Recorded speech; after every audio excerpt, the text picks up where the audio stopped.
chop Spanish rice, which is inspired by a childhood recipe that my mom made from a Better Homes and Gardens cookbook from the 60s. And I can post the original recipe, but I'm going to show you the recipe the way I make it, and then also to let you know that when you need pork chops for a recipe, it's cheaper to buy a pork loin, a whole pork loin, rather than just the chops. Because at Costco the other day, this was $1.99 a pound versus $2.49 a pound for the chops. Now when we have this, what I do is I will cut it in half, save half to make Carolina pulled pork in the crock pot, which will be the next recipe we'll feature. And today I'm going to show you how to make chops out of a pork loin and then make those chops into pork chop Spanish rice. So, you always want to start with clean hands, but I don't like the cold wet feel of raw meat, so I use gloves. And these are nice because they're little just cheap gloves. So every time you change activities in the kitchen, you can just switch your gloves rather than washing your hands. They're just kind of a time saver. You always need to have a good pair of kitchen scissors, which need to stay in the kitchen, which is hard for my family to understand. And then have a dedicated cutting board for meat, because you don't want to cross-contaminate your vegetables. So I have the vegetables on a separate cutting board, and the meat on its own cutting board. And then these always go in the dishwasher afterward to avoid cross-contamination. And then when you're cutting your meat in half, I did this last time and it worked really well. Just cut it directly in the plastic sleeve. You always want to have a very sharp kitchen knife, because that can make all the difference. And I just sharpened these prior to embarking on this. So, the trick is just to get the darn thing to come loose. So I'm going to put it in here for tomorrow, if I can get it to lay in there straight. It'll just be sticking up. And what you can do to prepare the pork loin is you can use a very sharp thin-bladed knife to take off this fat. Because if you leave fat on the pork chops, it'll sometimes make the meat curl and not lay flat. So, and another tip for preparing meat, see, look how thick the fat is to chill it in the freezer for like 10 minutes, because that way it doesn't wiggle as much. And I'm going to use this for my garbage over here. And one trick that my mom told me is to put all your meat scraps in a plastic baggie and put them in the freezer for trash day. Which, if you know how hot Bakersfield gets in the summertime, it can get pretty ripe. If you throw out meat or anything like meat, it can smell. Put that there in the trash.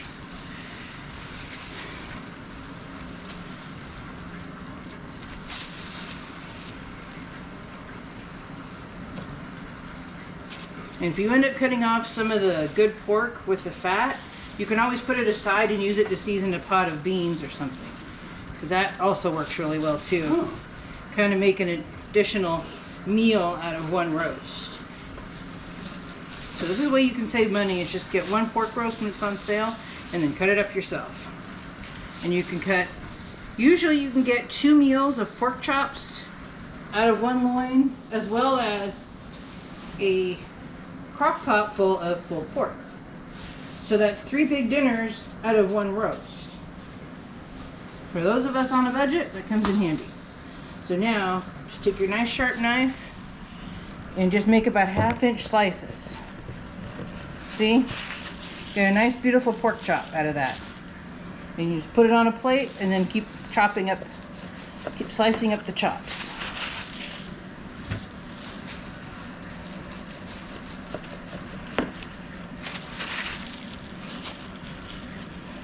And if you get little funny bits like that, you can still go back and cut them off, because I don't think I got all the fat off. But that's just fat. But again, you can save it to fry meat in. Some people actually use their own meat fat to fry their meat for more flavor, but I usually just freeze it and throw it away.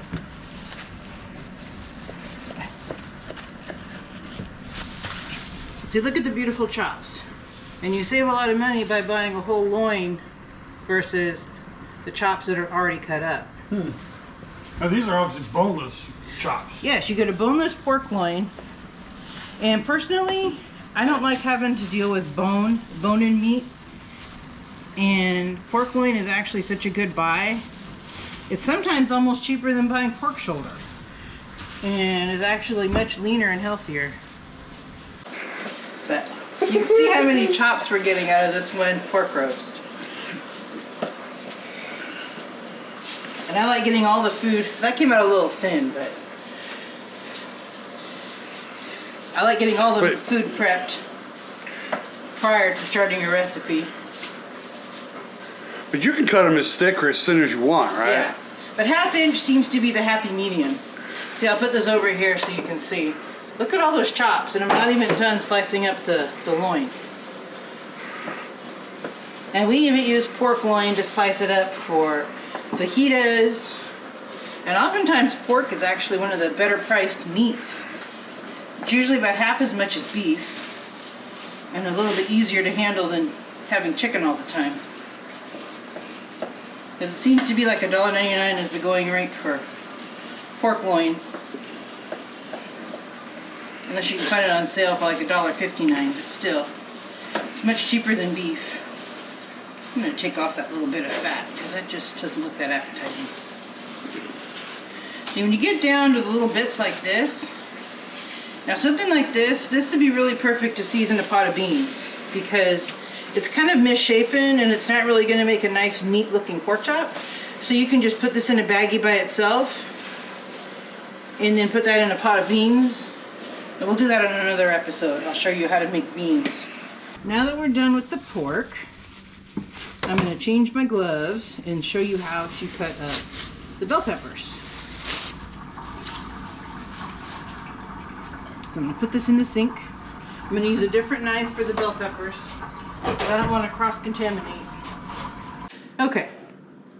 Go. And now we're going to dice one bell pepper and slice the other because part of the recipe calls for pepper rings as garnish. But inside the recipe, we're going to dice a bell pepper. And I find the easiest way to prep a bell pepper is to cut the core out with a really nice fine paring knife. These are Pampered Chef paring knives and they are awesome. Personal endorsement, if you will, but they just work really well. And then I cut it in half. And then you can see all the insides of the pepper. And I usually just tap, tap, tap to get all the seeds out. And I got a little bag behind me for trash. Because you guys don't need to see the trash. Just pull that out. Yeah, could you use other bell peppers, or is this strictly green bell peppers? It calls for green, and I like it because it gives a color contrast because it also has the white rice and the red tomatoes. But I think you could use the other peppers. It has a better color and taste contrast when you have green. Because the greens are more savory and then the red and the yellows and the oranges are more sweet. So it just changes the flavor profile a bit. So, just slice it like that. Probably about a ½ inch wide strips. Because from the strips you're going to make the dice. There's other ways to cut up bell peppers, but this is the way I do it. So you get all your little slices and line them up like little soldiers in a row, and then chop. It doesn't have to be even, because taste and presentation is what we're looking for. It doesn't have to be perfect. Because you're just cooking a family favorite meal that everybody loves. Just aim for like a ½ inch dice, give or take a little bit. I'm going to put them in a bowl. And then I'm going to chop the onion. Because the onion and the bell peppers are going to go in while the rice is simmering with the pork chops.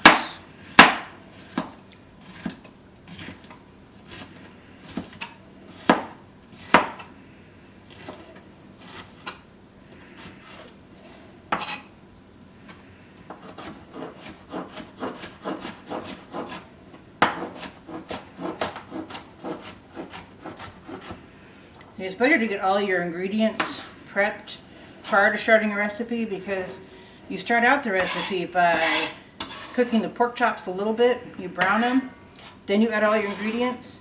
But if you were to start cooking the pork chops before getting your ingredients ready, you might end up overcooking the pork chops. And if you've ever had an overcooked pork chop, which was most of my childhood, I I learned how to cook them just right, so they're done, but not, you know, dry and hard, because that can be gross. So this little top does not want to come out, but there we go. This is actually almost a perfectly round bell pepper. It's not as globular as some bell peppers are. I'm gonna make this one into slices. Now that you got some space, you can go in and take out some of the innards.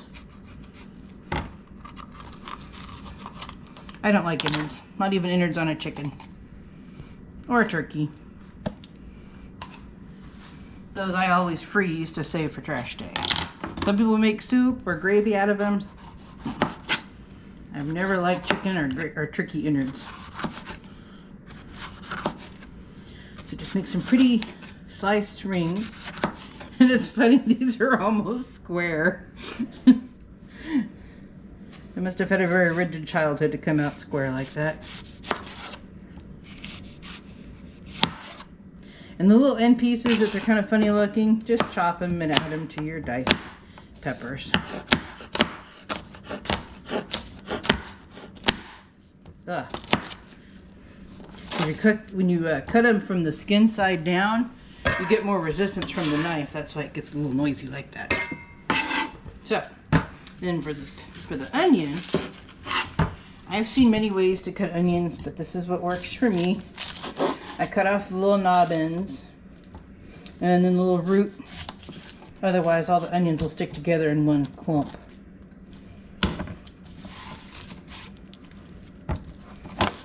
Cut it in half. And when you cut it in half, it's sometimes easier at this point to take off the papery skin. That offers nothing to the recipe. But actually, I saw this person who was like a food economist. She decided to somehow dry and grind the onion skins and made a seasoning powder out of it. Oh, nice. I'm not that motivated, but good for her. You know? She calls it her onion powder. And I'm like, or onion skin powder. I'm good at food economy, but that's a little much for me. So we're going to put all these in the bowl. It's the different parts of the recipe I'm lining up. Because these are going to go in toward the very end. And these are going to go in toward the middle of the recipe. And again, just aim for like a 1/2 inch dice. Doesn't have to be perfect. You can call it rustic if you will. That's what people call stuff if they chop it up sloppily. They call it rustic.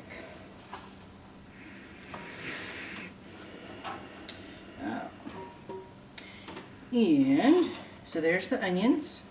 So now we're going to turn on the electric skillet and I'm setting it on medium so it can get a little warm.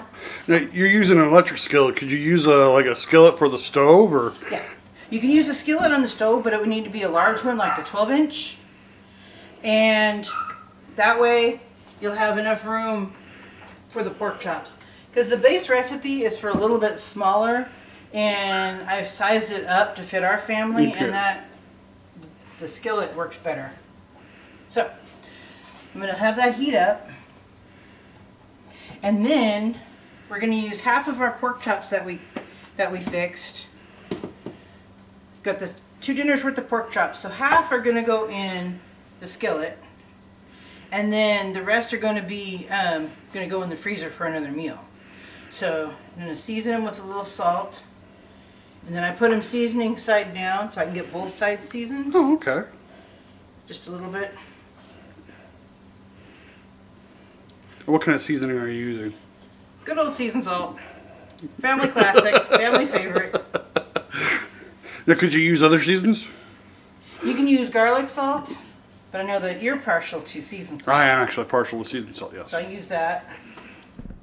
And I'm gonna put about 6 to 8 pork chops in here because we're a family of 5 with big appetites. So I usually scale up recipes so it fits our family, which is why I'm using a larger skillet.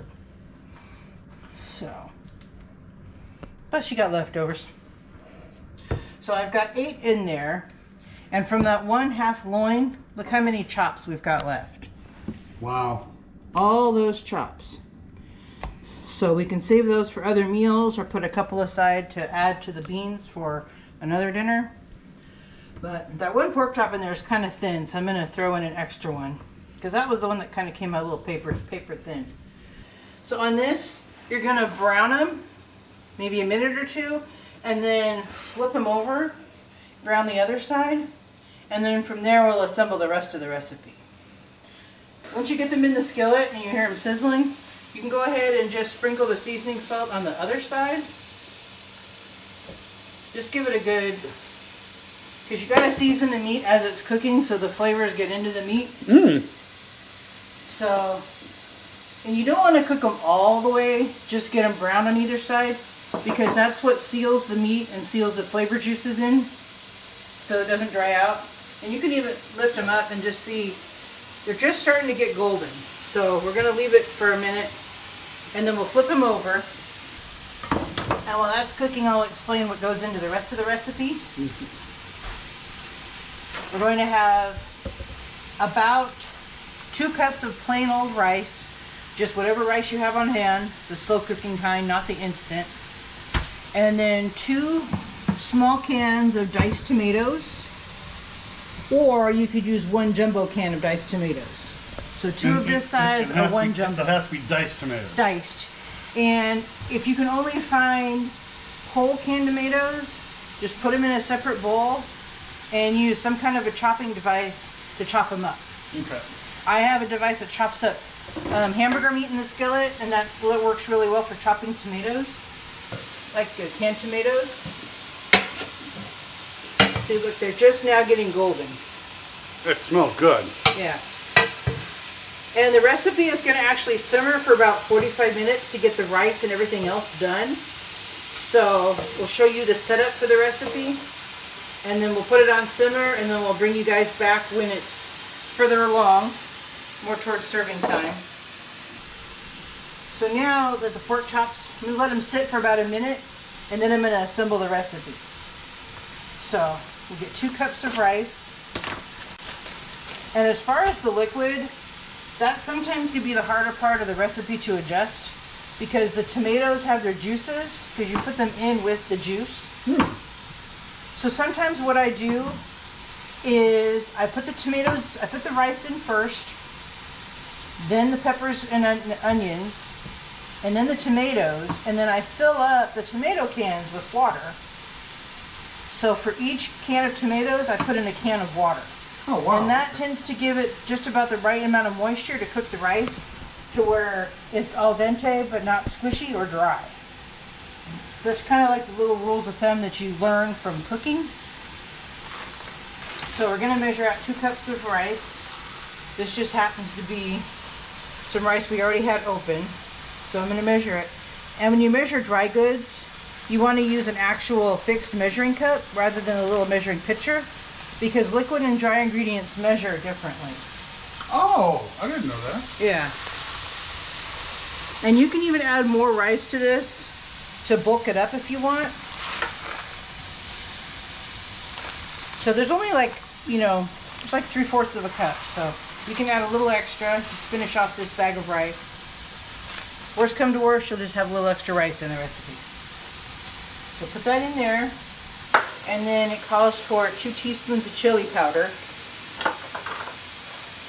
So any old standard value store chili powder will work fine. And oftentimes it's better to have the value seasonings, because you can just replace them after a year. Of course, I cook so much, I constantly have to replace my spices.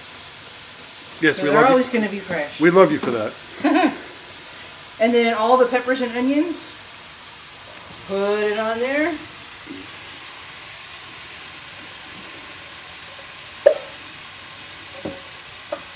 And I'm sure you guys can smell the chili powder. Yeah, it smells so It's a good. fresh batch, so it's a little stronger than some.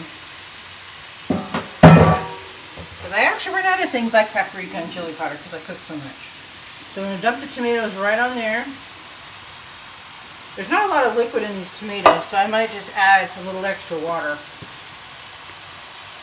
So just plain old tap water, fill up the cans, and you could rinse out the dregs of the tomatoes while you're filling up the can. And I'll just do 3 cans of water to make up for the extra rice I put in there.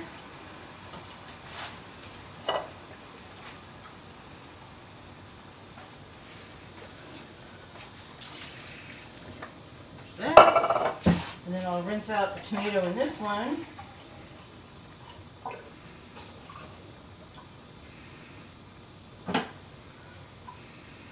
Alright. And as you can see, it looks really runny and liquidy, but just turn the temperature up, and then you could use the tongs you used for your meat to stir up everything. And then you want to bring it to kind of a boil, so when it starts to get bubbly, then you turn it down just a little bit, and then you're going to put a lid on it for probably a good 30 minutes. And then when the rice is mostly cooked, you'll come back and put in the sliced bell peppers and the cheese, and then let it set, and it makes a really delicious family dinner. So we're going to set it to simmer, and then we'll come back when it's ready to go to the next stage of the bell peppers and the cheese. So here we are about 35 minutes later, 30 to 35 minutes. We're going to show you what the rice, pork chop Spanish rice, looks like. Ooh. When it's, the rice is pretty much softened, and so are the vegetables. And at this point, you want to take your pepper rings and just distribute them evenly. Let me turn this down just a tiny bit. I got this backwards to me. So put your peppers on. Aim for like 1 pepper slice per pork chop, thereabouts. Just spread them out a little bit. So then we have this one little piece that kind of got a little haphazardly cut. And then we like cheese. So we gotta Cheese. I aim for about 1 cup to 1.5 cups of cheese, or 2 large handfuls. Just sprinkle it over. Just so you cover up the surface of the recipe. And this is Tyler style cheese, 1 big lump on the there. So I mean, she ain't wrong. Yeah. yeah, and there's only a little bit of cheese left, so I would say maybe 1/2 pound of cheese thereabouts, because it was about the 1/4 of a 2-pound block that we shredded. So just shake the plate off, and then at this point you'll put the lid back on and then let it rest for about 5 minutes for the cheese to melt and the peppers to soften just a wee bit. So at this point you can finish up whatever else you're cooking, your vegetables, your iced tea, your bread. Now, what do you recommend serving with this? Well, tonight I'm fixing asparagus just because I like a green vegetable with something starchy. Because there's a lot of starch in this because of the rice. So something that's less starchy goes well, or a tossed green salad, or like a salad kit from Costco you could use. And you could make like garlic bread, because this is kind of like a Mexican style dish, or Tex-Mex. So it would go well with garlic bread or no bread. Depends on whatever you have on hand. Okay. But I like green vegetables to go with this, personally, so, you know. And then I'm making iced tea, so we can have iced tea with our dinner. And you can see the cheese melting gradually. Oh, yeah. So one nice thing about this pan is it's got a nice see-through lid. I used to make, when we didn't need as much food, when the kids were smaller, I used the stovetop version, and that worked out really well. But once you need to scale it up for adult-size appetites, we needed a bigger pan. So this electric skillet comes in handy. This will be about 5 more minutes just to make sure that the bell peppers are cooked, and then the cheese is melted, and that's pretty much it. This is one of our family favorites that my mom made when I was a kid. And about 10, 15 years ago, a friend of the family gave me an old cookbook she was getting rid of, and it happened to be the same edition my mom had when I was growing up. So that's been a treasure because I can go back and find all the recipes that I had when I was little. And then some of the notations don't make sense to people because it's kind of like older language, even though it's only from the 60s. It's not that long ago, but it actually called for MSG as one of the seasonings. So I use seasoned salt because it's got a good savory to it. And then salad oil. Some people didn't know what salad oil is. It's basically, it's whatever comes in a bottle and you use to make, you cook with it, you put it in cakes and brownies and such. This is salad oil. It's called Crisco or whatever brand of oil that's on special. Just regular vegetable oil to saute the pork chops in. In the description of the video, we'll show you the original recipe from which I developed my version of it, which scales it up a little bit and uses more readily available ingredients. So you'll have two versions of the recipe, the original and then my version. So, and now that 5 minutes or so has elapsed, you look at the finished product. Oh, wow. It's a beautiful one-dish casserole that I've even brought it to people, you know, as a postpartum meal, or if a family is grieving a loss. It's a good casserole you can take to people. You would just, of course, have to transfer it to another vessel to take with you. But this is always a hit. Everybody likes it because pork is a good meat to cook with, and it's got, most people have bell peppers and cheese and rice are readily available, or you can go somewhere quick and get them. So that's one of our favorite recipes. So our next episode will feature the Carolina pulled pork, which is actually a recipe from the Crock-Pot cookbook. And we'll use the other half of the pork loin you saw me cut up today to make into pork chops, which is actually 2 dinners worth of pork chops and another pulled pork Crock-Pot meal. So you can see that on our next episode. Thank you for watching. Thank you for watching Miss Cindy's Kitchen. To get more recipes like this one, subscribe to the channel and hit the bell for notifications when new videos are uploaded. Share it out to your friends, family, neighbors, and leave us a comment to let us know how this recipe worked for you. And don't forget to hit that like button. Again, thank you for watching Miss Cindy's Kitchen.